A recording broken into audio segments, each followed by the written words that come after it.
Hi students, ఇవాళ మనం నేర్చుకునే topic nested structures. Nested structures is nothing but structure with in structure. ఒక structure లోపల మనం ఇంకొక స్ట్రక్చర్ ని కనుక ప్లేస్ చేస్తే దాన్ని మనం నెస్టెడ్ స్ట్రక్చర్స్ అని కానీ లేకపోతే స్ట్రక్చర్ విత్ ఇన్ స్ట్రక్చర్ అని కానీ అంటాము. చూడండి, it is nothing but structure with in structure. A structure can be placed inside another. అంటే వేరే స్ట్రక్చర్ లో మనం ఇంకొక స్ట్రక్చర్ ని ప్లేస్ చేస్తాం. ఆ ప్లేస్ చేసినప్పుడు ఈ స్ట్రక్చర్ మనం ఏ స్ట్రక్చర్ లో అయితే ప్లేస్ చేయాలనుకుంటున్నామో ఆ స్ట్రక్చర్ లో అది స్ట్రక్చర్ మెంబర్ గా కనబడుతుంది.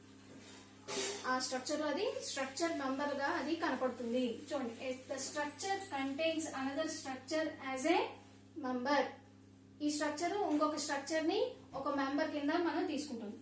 ఒక ఎగ్జాంపుల్ ని చూద్దామండి. నేను ఇక్కడ స్టూడెంట్ యొక్క ఎగ్జాంపుల్ ని తీసుకున్నాను. Roll number, name, date of birth రాస్తున్నాను. ఒకసారి చూడండి, రోల్ నంబర్ ఇంట్ అంటే సింగిల్ గానే రాస్తాను కాబట్టి సరిపోయింది. నేమ్ స్ట్రింగ్ రూపంలో రాస్తాం, బాగానే ఉంది. కానీ డేట్ ఆఫ్ బర్త్ దగ్గరికి వచ్చేసరికి డేట్ ఆఫ్ బర్త్ లో ఏముంటాయి? ఫస్ట్ డే ఉంటుంది, తర్వాత మంత్ ఉంటుంది, తర్వాత ఇయర్ ఉంటుంది. ఇవన్నీ కలిపితే మనకి డేట్ ఆఫ్ బర్త్ వస్తుంది. అంతేగాని ఇక్కడ ఇంట్ డే, ఇంట్ మంత్, ఇంట్ ఇయర్ అని రాసాం అనుకోండి, డేట్ ఆఫ్ బర్త్ అవుతుందా? డేట్ ఆఫ్ బర్త్ అవ్వదు.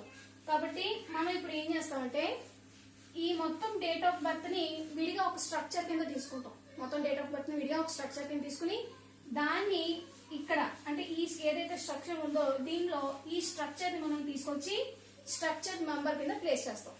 అది అలాగే చూడండి.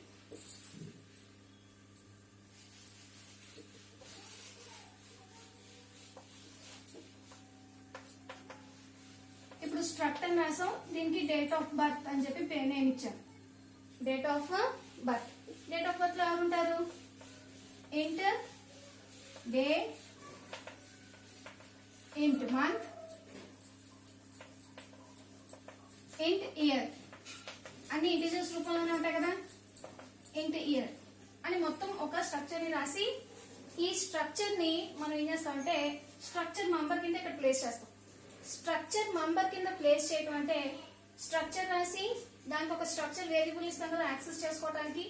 ఆ వేరియబుల్ తో పాటు మనం ఇక్కడ రాస్తాం అనమాట. మీకు గుర్తుండే ఉంటుంది, స్ట్రక్చర్ నేమ్, స్ట్రక్చర్ వేరియబుల్. ఇప్పుడు దాన్ని మనం ఇక్కడ రాస్తాం. స్ట్రక్చర్ నేమ్ ఏంటి? Date of birth. దీనికి ఒక వేరియబుల్ ఇచ్చాను డి అని చెప్పేసి. అంటే ఇప్పుడు చూడండి, ఇందులో స్ట్రక్ట్ స్టూడెంట్ లో రోల్ నెంబర్ ఉంది, నేమ్ ఉంది, డేట్ ఆఫ్ బర్త్ ఉంది. కానీ డేట్ ఆఫ్ బర్త్ ఏ రూపంలో ఉంది? స్ట్రక్చర్ రూపంలో ఉంది. అంటే ఇక్కడ డేట్ ఆఫ్ బర్త్ డి అని ఇచ్చినప్పుడు ఈ స్ట్రక్చర్ వేరియబుల్ ద్వారా మనం ఎక్కడికి వెళ్తాము? ఈ స్ట్రక్చర్ దగ్గరికి వచ్చి డేట్ ని, మంత్ ని, ఇయర్ ని అంటే ఈ మూడు కూడా అది ఒకేసారి యాక్సెస్ చేసి మనకి ఇస్తుంది. ఇలాగ మనం ఒక స్ట్రక్చర్ లో ఇంకొక స్ట్రక్చర్ ని స్ట్రక్చర్ మెంబర్ గా ప్లేస్ చేయగలిగితే దాన్ని మనం స్ట్రక్చర్ విత్ ఇన్ స్ట్రక్చర్ అని గాని లేకపోతే నెస్టెడ్ స్ట్రక్చర్ అని గాని అంటాం. ఇప్పుడు మనం చెప్పుకున్న ఇదే ఎగ్జాంపుల్ ని ఒక ప్రోగ్రామ్ రూపంలో చూద్దాం. ఇందాక మనం చెప్పుకున్న ఎగ్జాంపుల్ ని ఇప్పుడు ప్రోగ్రామ్ గా చూద్దాం. ఫస్ట్ ఇన్ సెక్షన్ రాసుకున్నాం. నేను మెయిన్ ఆఫ్ కి లోపల స్ట్రక్చర్స్ ని రాస్తున్నాను. మెయిన్ ఆఫ్ ఇక్కడ స్ట్రక్చర్స్ ని రాసుకునేటప్పుడు నా మెయిన్ స్ట్రక్చర్ ఏంటి అంటే స్టూడెంట్ అనేది నా మెయిన్ స్ట్రక్చర్. ఎందుకంటే ఈ స్ట్రక్ట్ స్టూడెంట్ లోనే ఎవరన్నా roll number, name, date of birth.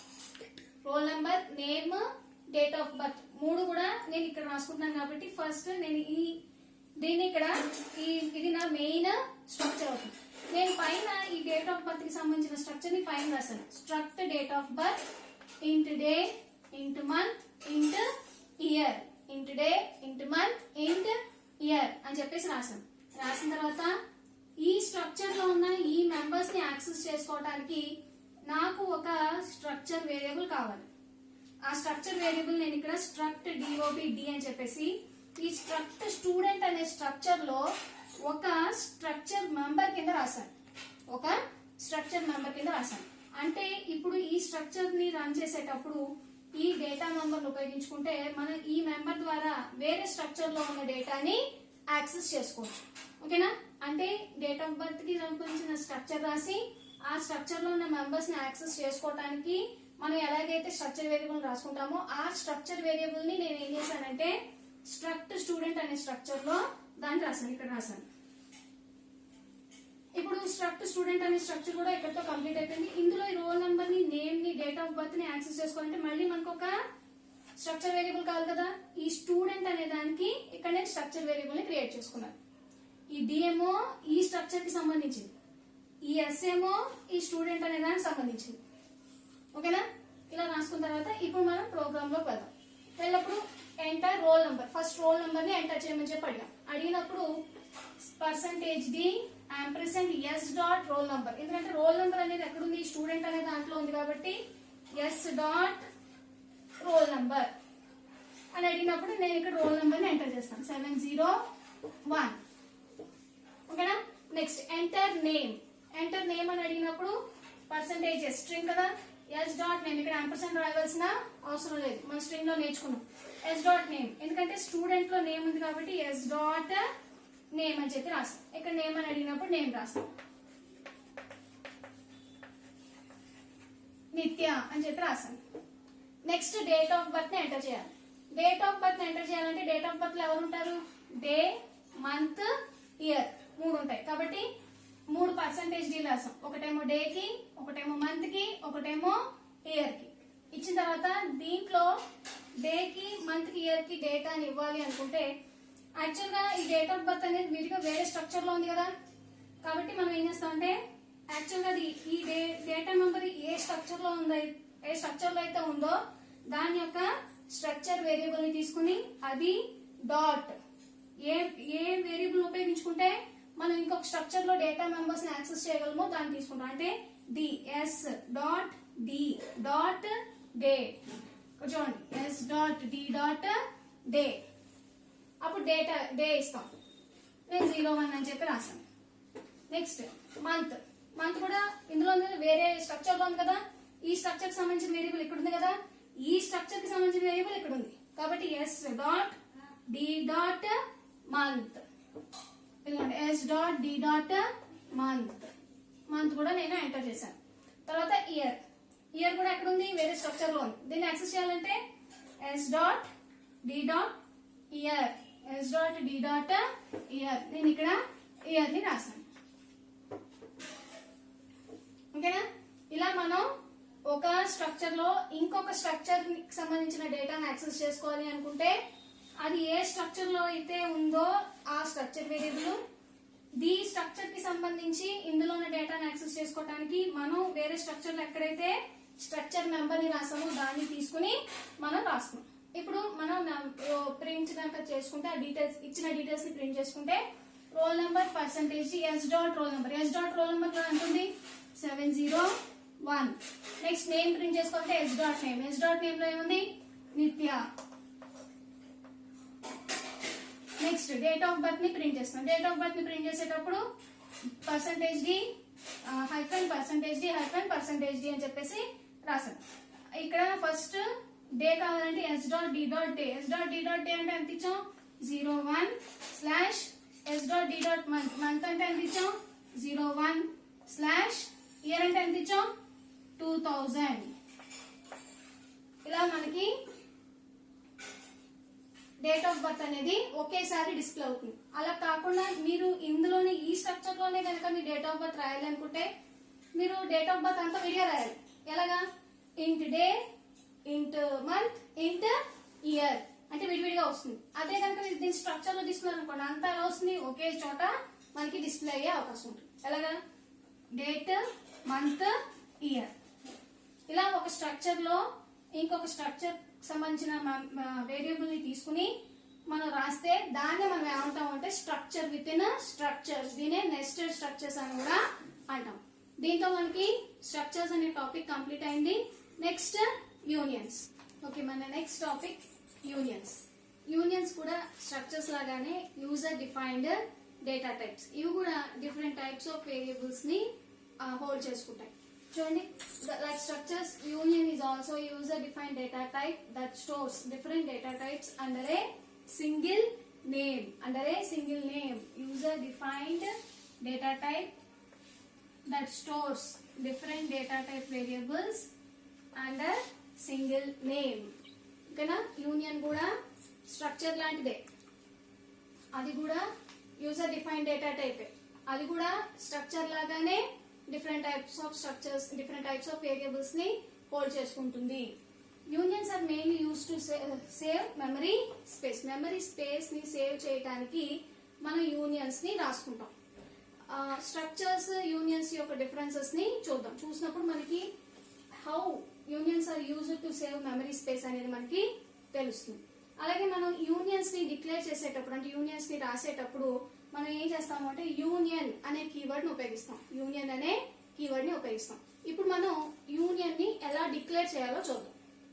Union declaration, unions ని మనం ఎలాగా డిక్లేర్ చేస్తాము చూడండి. Syntax union, union name, open brace, data type variable 1, data type variable 2, so on చాలా రాసుకోవచ్చు. మళ్ళీ closing brace, semi colon. Just like structure లానే ఉంది. స్ట్రక్చర్ అయితే ఇక్కడ స్ట్రక్చర్ నేమ్ అని చెప్పి రాసుకున్నాం. ఇక్కడేమో యూనియన్ నేమ్ అని చెప్పి రాస్తాం. దీనికి ఎగ్జాంపుల్ చూడండి. యూనియన్ పర్సన్ అని తీసుకుంటే డిఫరెంట్ డేటా టైప్ వేరియబుల్స్ అనుకున్నాం కదా, ఇంట్, ఐడి, క్యార్, నేమ్ అని చెప్పి రాసుకున్నాం. యూనియన్స్ ని మనం ఇలాగా డిక్లేర్ చేసుకుంటాం. ఇప్పుడు declaration of union variable. Union variable ని డిక్లేర్ చేయడం ఎలా? Syntax union name, data type variable 1, data type variable 2, just like structure లో లాగానే open brace, close brace, semicolon. Union name, union variable ని డిక్లేర్ చేస్తాం. అక్కడ స్ట్రక్చర్ అనుకోండి, ఎలా రాసాం? Structure name, different data type సంబంధించిన variables, structure name and structure variable. అక్కడ ఎలాగైతే రాసామో ఇక్కడ కూడా మనం సేమ్ అలాగే యూనియన్ యొక్క వేరియబుల్ ని డిక్లేర్ చేస్తాం. ఆ పక్కన చూడండి, union person, int, ID, char, name. ఇప్పుడు యూనియన్ పర్సన్, ఇందులో ఉండే డేటా మెంబర్స్ ని యాక్సెస్ చేసుకోవడానికి నేను ఏమి ఉపయోగించాను? పి అనే యూనియన్ వేరియబుల్ నేను అక్కడ ఉపయోగించాను. ఓకేనా. నెక్స్ట్ ఈ యూనియన్ వేరియబుల్ ని ఉపయోగించుకుని మనం యూనియన్ లో ఉన్న డేటాను యాక్సెస్ చేసుకోవాలి అనుకుంటే స్ట్రక్చర్ లో లాగానే ఇక్కడ కూడా డాట్ ఆపరేటర్ ని ఉపయోగిస్తాం. నేను ఉపయోగిస్తాం డాట్ ఆపరేటర్ ని ఉపయోగించుకుని మనం యూనియన్ లో ఉన్న డేటాని యాక్సెస్ చేసుకుంటాం. Just like structure. ఓకేనా. ఇది declaration of union variable. Union variable declare చేసేటప్పుడు union name, data type variable 1, data type variable 2, so on. Union name, union variable, semicolon. ఓకేనా. ఇది సింటాక్స్ యూనియన్ వేరియబుల్ ని డిక్లేర్ చేయడానికి. యూనియన్ వేరియబుల్ డిక్లేర్ చేసిన తర్వాత మనం యూనియన్ లో ఉన్న డేటాని యాక్సెస్ చేసుకోవాలి అనుకుంటే, డేటా మెంబర్ ని యాక్సెస్ చేసుకోవాలి అనుకుంటే మనం ఉపయోగించుకునే ఆపరేటర్ ఏంటి? Dot operator, just like structure. ఓకేనా. నెక్స్ట్ వచ్చి ఇనిషియలైజేషన్ ఆఫ్ యూనియన్స్. యూనియన్స్ లో మనం ఇచ్చిన డేటాని ఇనిషియలైజ్ చేసుకోవడం ఎలా? దాని సింటాక్స్ చూడండి. Union name, open brace, data type variable 1, data type variable 2, so on, semicolon. Union name, union variable. మన స్ట్రక్చర్ లో అనుకోండి ఏం రాసాం? ఈజ్ ఈక్వల్ టు అని చెప్పేసి రాసి ఓపెన్ బ్రేస్ రాసి అందులో మనం డేటాని రాసాం. కానీ ఇక్కడ మాత్రం మనం ఏం చేస్తాం అంటే దేనికైతే మనం డేటాని ఇవ్వాలనుకుంటున్నామో దాన్ని విడివిడిగా రాసుకుంటాం. అంటే సపోజ్ నేను దీనికి డేటా ఇవ్వాలి అనుకుంటే union variable dot variable 1, union variable తీసుకున్నాను, ఈ వేరియబుల్ అంటే దీన్ని ఉపయోగించుకుని డేటా ఇచ్చాను. ఇప్పుడు ఎలా రాసాను చూడండి. Union variable dot variable 1, union variable dot variable 1 value అని చెప్పేసి ఇచ్చాను. సేమ్ దీనికి ఎగ్జాంపుల్ చూడండి. Union person, int, ID, char, name 20. Union person P అంటే ఈ పి ఎవరు? Union variable. యూనియన్ వేరియబుల్ ఉపయోగించుకుని ఇందులో ఉండే డేటా మెంబర్స్ కి డేటా ఇస్తున్నారు. P dot ID is equal to 701. Data ID కదా, ఇంటిజర్ కాబట్టి 701 అని చెప్పి రాశాను. నేమ్ తీసుకోవాలనుకోండి, P dot name is equal to double quotations. ఎప్పుడు కూడా స్ట్రింగ్ ఎలా రిప్రజెంట్ చేస్తాం? డబుల్ కొటేషన్స్ లో రిప్రజెంట్ చేస్తాం. డబుల్ కొటేషన్స్ లో రిప్రజెంట్ చేసి మనం వేద అని చెప్పి రాస్తున్నాం. ఓకేనా. మీకు ఇక్కడ ఒక డౌట్ వచ్చి ఉండాలి. Unions are just like structures అని చెప్పుకుంటున్నాము. నెక్స్ట్ యూనియన్ స్ట్రక్చర్స్ ని ఎలాగైతే డిక్లేర్ చేసామో యూనియన్స్ ని అలాగే డిక్లేర్ చేసాం. స్ట్రక్చర్ వేరియబుల్ ఎలాగైతే డిక్లేర్ చేసామో యూనియన్ వేరియబుల్ కూడా అలాగే డిక్లేర్ చేసాం. కాకపోతే డిఫరెన్స్ ఎక్కడ వచ్చింది? In the part of initialization లోనే మనకి డిఫరెన్స్ అనేది వచ్చింది. అది కూడా ఎక్కడ? మనం స్ట్రక్చర్ లో అయితే యూనియన్ వేరియబుల్ కి పక్కనే ఈజ్ ఈక్వల్ టు అని చెప్పేసి ఫ్లవర్ బ్రాకెట్స్ కి లోపల డేటాను అంతటిని రాసేస్తున్నాం. కానీ యూనియన్ దగ్గరకు వచ్చేసరికి మనం ఏం చేస్తాం? ఎవరికైతే మనం డేటాను ఇవ్వాలనుకుంటున్నామో వాళ్ళని యూనియన్ వేరియబుల్ తోటి యాక్సెస్ చేస్తున్నాం. Just like union variable dot variable 1 p dot ID p dot name అని చెప్పేసి విడివిడిగా మనం ఇస్తున్నాం. ఎందుకనంటే to save memory space union stores one field at a time. ఒక ఫీల్డ్ ని ఒకసారి మాత్రమే అది స్టోర్ చేస్తుంది. కాబట్టి మనం అన్ని కలిపి ఇవ్వట్లేదు, అన్నిటిని కూడా విడివిడిగా ఇస్తున్నాం. అంటే ఇది తీసుకుంటుంది, తర్వాత ఇది తీసుకుంటుంది. ఓకేనా? ఇప్పుడు ఈ స్ట్రక్చర్ కి యూనియన్ కి మధ్యలో ఉండే డిఫరెన్స్ ని తెలుసుకోవడానికి ఒక చిన్న ఎగ్జాంపుల్ ని చూద్దాం. మనం ఇప్పుడు స్ట్రక్చర్ కి యూనియన్ కి డిఫరెన్స్ చూద్దాం. అది కూడా మెమరీ అలొకేషన్ లో మనకి తెలుస్తుంది. Struct person int ID char name అని చెప్పి తీసుకున్నాను. నేనేమో స్ట్రక్చర్ వేరియబుల్ క్రియేట్ చేసి డేటాను కూడా ఇనిషియలైజ్ చేసి ఇచ్చేసాను.